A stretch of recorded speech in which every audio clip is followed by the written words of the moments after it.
How do I convert small advantages in minor piece chess endgames? Imagine holding a tiny edge in a game of chess.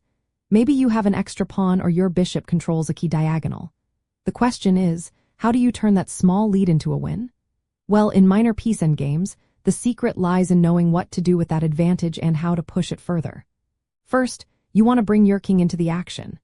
The king is a powerful piece in the endgame, so move it toward the center or to a square where it can support your pawns and block your opponent's king. Next, activate your minor pieces.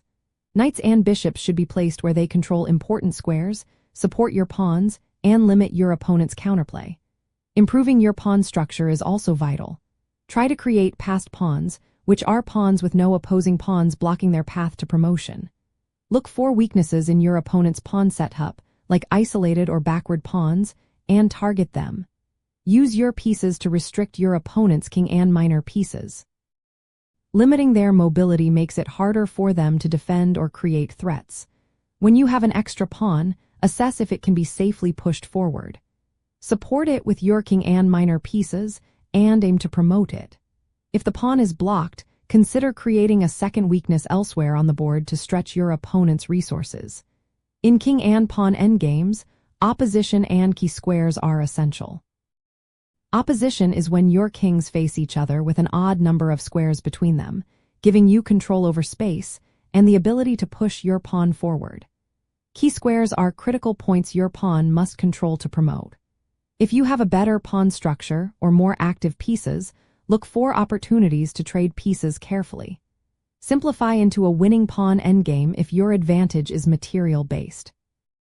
But avoid rushing to trade if the position is unclear or your advantage is positional. Sometimes, a small edge in one area can be turned into a bigger advantage. For example, active pieces can support a pawn push or create threats that force your opponent into a passive position. Be cautious of your opponent's counterplay. Always check if they have ideas to create threats or escape from your plans. Avoid simplifying too early unless you are sure it leads to a winning position. Every move should aim to improve your position, restrict your opponent, or prepare for a decisive breakthrough.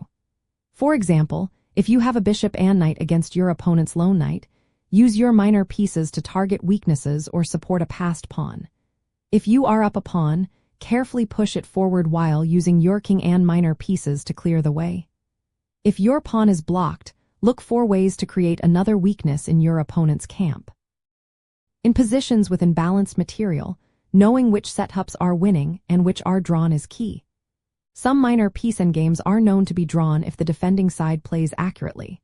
So, understanding these theoretical positions can help you decide whether to press or simplify.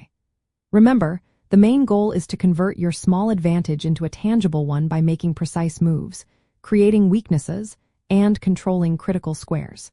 Patience and good judgment are your best tools. Keep practicing these principles, and over time, you will learn how to turn even tiny edges into full victories in minor piece endgames.